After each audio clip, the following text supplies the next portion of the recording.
Semiconductors leading the downside here as the SMH shed 3.75%. Q's down just under 2, and the S&P down 0.5% here. We had some fears of oil spiking again as the United States shutting down the sale of Iranian oil, which was a part of the agreement. We'll talk about that. Oil finally waking up, obviously. And more carry trade talk. That is a hot topic here, as it has been. We've talked about that many times here ourselves. But the bottom line here is that, the lows that we talked about, the ES 7540 area, that held. And, at the end of the day, that's really all it came down to. We'll talk about that in tomorrow. But that's a level that, we were giving out here early. And again, I can give you these levels. I can show you the setup here. What I can't show you in a short video is the actual entry, the actual exit, and the risk management in real time. That's what happens at 8:45 every morning on our pre-market show, What's Moving Markets. And if you want to be in the real live day trading room, the actual trades in real time, that's at carnivoretrades.com. We got a sale going on right now. Link is in the description and pinned comment.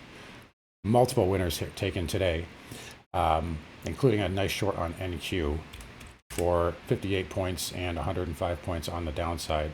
But nonetheless, markets here holding up pretty well by the end of the day. They did hold on. We got a little bit of a Vanna rally, so an implied volatility kind of crush there. And I think tomorrow, so we talked about, yesterday I said we'd be red today, and it would be red with chop. And that's exactly what this turned out to be. But I would expect bull trend tomorrow. And I'm glad, if you're looking to be bullish into tomorrow, I think you wanted that dip there in the afternoon. You didn't want us to close at the highs of the day. Now, with that said, though, don't be surprised if they flush it to, the overnight traders. We got, EWY took a good hit. I know the futures are down there. And, the level we talked about Sunday night is 700 on the Qs. I would be really surprised if it doesn't get there at some point. And SMH here at 555. These are all levels I've been talking about all day long, all week long. And it's very odd for them to flash those signals that often and not actually try to get there, especially when they got this close. So I could see it hitting the overnight for sure. If it doesn't hit, then I kind of think we'll have a gap and go, honestly. That's just for tomorrow, though, and we'll see what we get here. But overall, yeah, 75.40 held. There's a little bit of interest below at, it's essentially SPY. I'm trying to kind of cross-reference it. Yeah, SPY 745. We didn't touch it today, but it got pretty close. And then, 740 would kind of be your max downside for the week, I think. So, that's a possibility that gets there. I'm kind of in the camp it doesn't happen tomorrow. That said, the Qs here, they did flirt with this trend line. And I think a good sweep, down to 700 would definitely get people a little nervous here. And I think that's, if this market's going to move up, it's going to need something like that, because it does feel like the market wants to go up, but there's a little too many longs out there currently, and volatility and correlation is still pretty low. And I would like to see a little reset if we're going to try a breakout attempt. So I talked about this yesterday, but, correlation, it got a bounce today. It's up 17% almost, but, it's still at 4. Right? So it's pretty low here. Now, just another thing, just to keep in mind, this could easily, every day there's more structured products every day. And that's what's driving this lower. So, who's to say that at some point, all right, so 16 was the support for the longest time, right? And then 7 or 8 became support. Who's to say 4 doesn't become support now, right? And this becomes a new range. Additionally, again, if you're looking for a big meltdown here with the carry trade, I don't think you're going to be very happy, because for one, we have very, very supportive flows currently. Dealers are, long gamma. And that's going to continue for a little while too. Additionally, with this carry trade thing, the fact that I have to come in here and explain it every day, and I hear about it on X every day, it tells me there's no alpha in it. And the BOJ, they're working with the United States on this closely, right? They don't want a massive unwind. Nobody wants that. They're giving the market time to unwind this on its own. That's why SMH is down 15%. Right? And then you're seeing that dispersion, right? Because volatility is not unpinning. So, it doesn't matter whose faucet is turned on. The water will just go to the lowest point, right? So guess what's up today? The Dow, right? It did close red, but it made a new all-time high, right? The Russell has been holding up well. We know this. I mentioned mags and all those. Even Microsoft now got a bit. INTU was green today, right? So like that's your sign right there. And then again, positive S&P breadth here in a market that's down 0.5%. That's what the character of this market is now. But yeah, I just gave you those dip buy levels, and we'll see if they get there tomorrow. Who knows? Maybe I'm wrong and we crash. TLT did hit a target I was talking about too. 84.65. It pierced it by a little bit. I'm not a buyer here, but this is just a spot. So I'd be willing to see what happens here tomorrow and how it behaves. But yeah, outside of that, right now, S&P just backing and filling day. We talked about just kind of retesting, the trend line, which it did. We'll see if they try to push it tomorrow. If they do, 760s max, but I don't really think we're going to go that high. Definitely not tomorrow. Yeah, IWM down, Diamond down as well. Qs again flirting with 50-day there. SMH 555 is the number. IGV, I wouldn't expect that to go down too much tomorrow. And it might actually pause tomorrow. So if anything, I think you get like mags and IGV to pause. Outside of a gap down, SMH might be where the move is.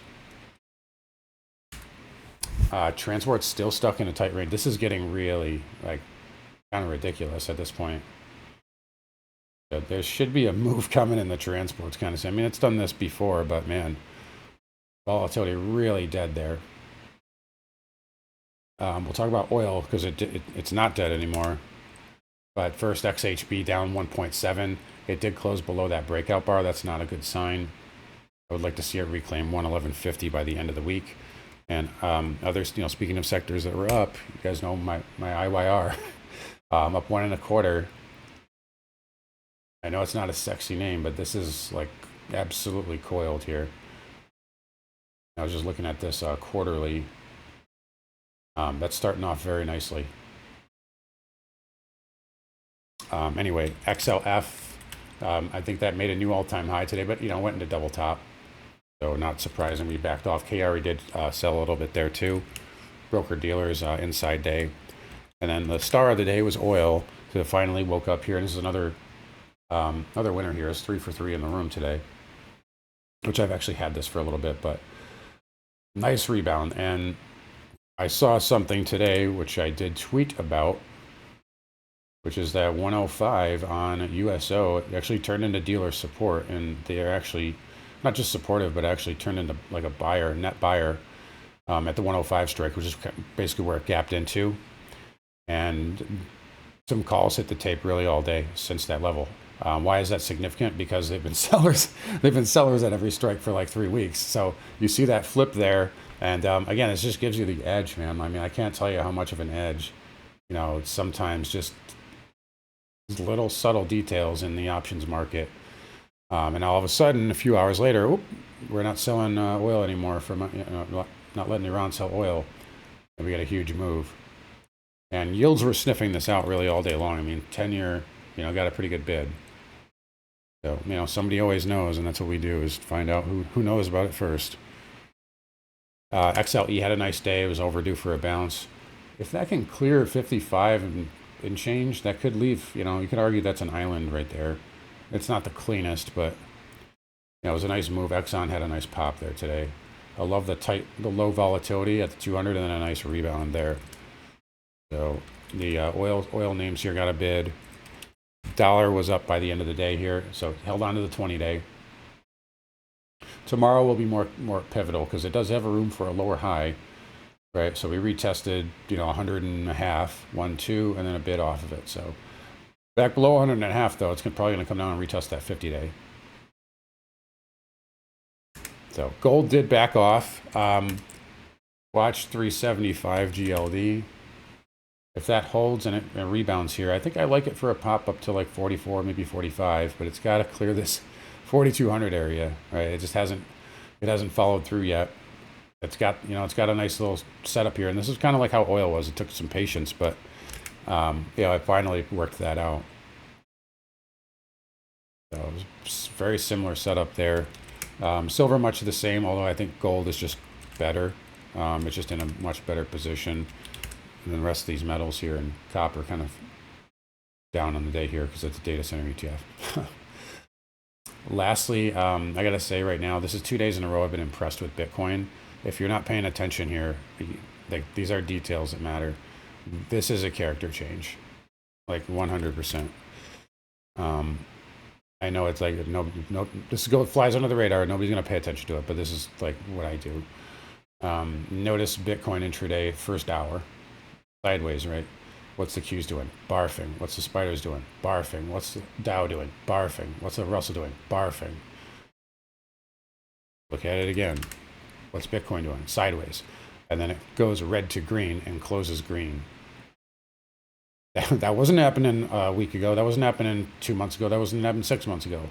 That's outperformance. And that's several days in a row now that we've seen that, where sellers got stuffed at the lows and buyers came back. So watch, if we can clear this 64.5 area with some juice, some volume to it, maybe base for another day or two. This has some legs up to like 69. So that's a character change to me. So anyway, we'll see what we get tomorrow, I guess. We'll see if we crash or not. But yeah, nice little pop there on volatility. It needed to reset. Hopefully the gap is down. We'll see. But anyways, guys, I'll wrap it up here. You guys take care. Don't forget to come find me on carnivoretrades.com. Check out the pinned comment. We'll see you guys all tomorrow.